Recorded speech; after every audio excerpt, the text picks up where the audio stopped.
सक्तिनि गेजेरजों जोंनि ओनसोलाव गोलैनानै थानाय सोलोंथाइ खुलिफोरखौ जायफ्रा बेसरकारि जानानै दङ बेखौ प्रभिन्सियेलाइजेसन खालामनो होननानैनो सुक्तियावहाय दिखांनानै लाबोदोंमोन सोसननानै लाबोदों नाथाय दिनै बेखौ खालामनानै बयनिख्रुइ देरसिन फेलर बे सरकारनि बिजेपि इउपिपिएल जि मित्रजुट सरकार गोरोबनानै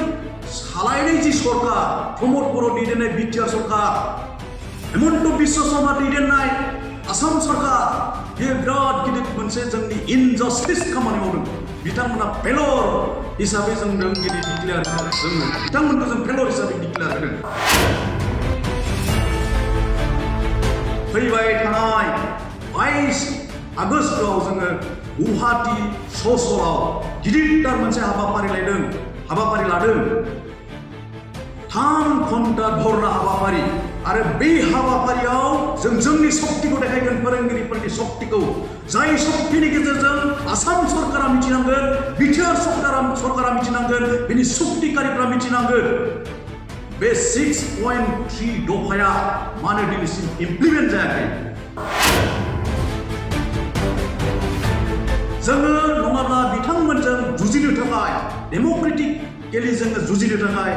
गणतान्त्रिक भाबै दावहा नांनो थाखाय जोङो जानजि खाफ्राबाय आरो बे दावहाया दाख्लै 16 तारिखनिफ्राय स्टार्ट जाबाय दायो बे दावहाया सोलिबाय थासिगोन जेतियालागै जोंनि समस्याया समाधान जाया Why it is become delayed? We must know the feedback of delayness, the implementation of 6.3 clause of BTR Accord 2020.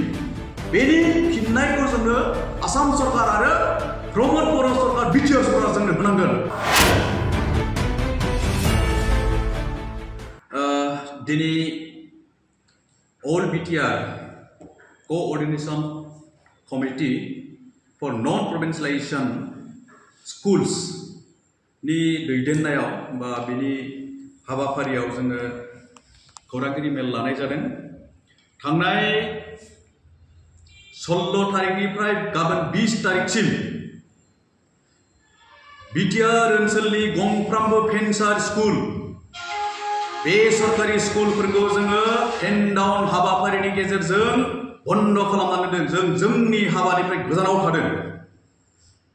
खारना जाहैबाय बिटिआर सुक्तिनि 6.3 दफा बे 6.3 दफाया दिनै जोंनि बिटिआर ओनसोलनि एबा बिटिआर हालामनि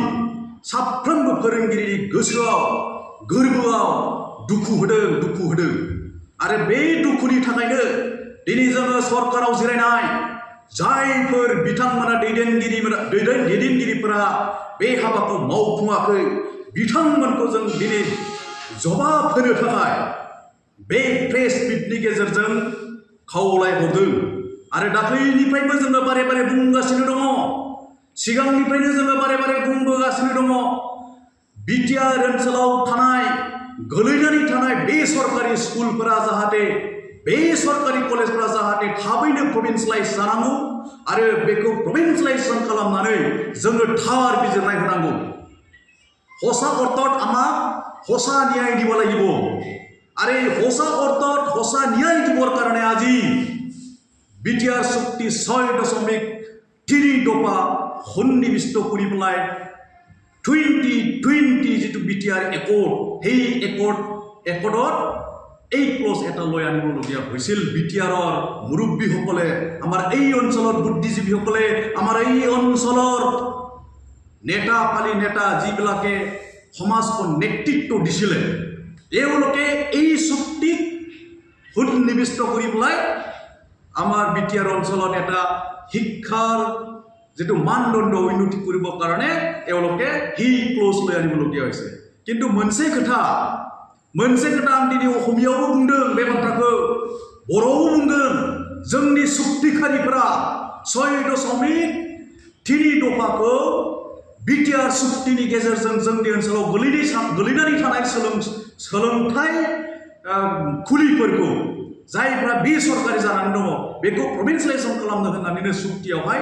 दिखांनानै लाबोदोंमोन सोसननानै लाबोदों नाथाय दिनै बेखौ खालामनानै बयनिख्रुइ देरसिन फेलर बे सरकारनि बिजेपि इउपिपिएल जि मित्रजुट सरकार गोरोबनानै सालायनाय जि सरकार प्रमद बर' दैदेननाय बिटिआर सरकार हेमन्त बिश्व शर्मा दैदेननाय आसाम सरकार बे बिराद गिदिर मोनसे जोंनि इनजास्टिस खामानि मावदों बिथांमोना फेलर हिसाबै जों दिनै डिक्लेयार जोङो बिथांमोनखौ जों फेलर हिसाबै डिक्लेयार होदों मानोना बिथांमोना जोंनि गांनाय उखैनाय सोलोंथाइनि सायाव जि जास्टिस होनांगौ बे जास्टिसखौ होनो हायाखै बेनिखायनो जोङो दिनैनि बे प्रेस मिटनि गेजेरजों बिथांमोनखौ खावलायहरदों फैबाय थानाय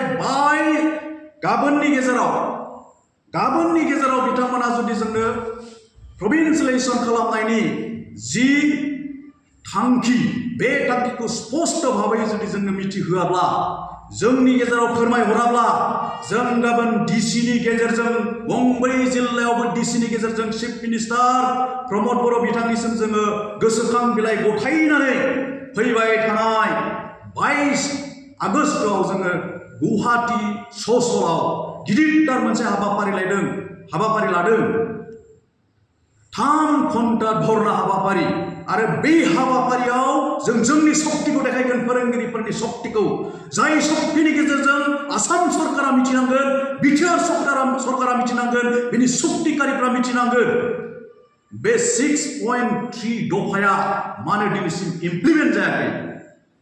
why it is become delayed we must know the feedback of delayness, the implementation of 6.3 clause of BTR Accord 2020. बेनि फिननायखौ जोंनो आसाम सरकार आरो प्रमद बर' सरकार BTR सरकार जोंनो होनांगोन otherwise we are ready to fight with them जोङो नङाब्ला बिथांमोनजों जुजिनो थाखाय डेम'क्रेटिकेलि जोङो जुजिनो थाखाय गणतान्त्रिक भाबै दावहा नांनो थाखाय जोङो जानजि खाफ्राबाय आरो बे दावहाया दाख्लै 16 तारिखनिफ्राय स्टार्ट जाबाय दायो बे दावहाया सोलिबाय थासिगोन जेतियालागै जोंनि समस्याया समाधान जाया सोलोंथाइ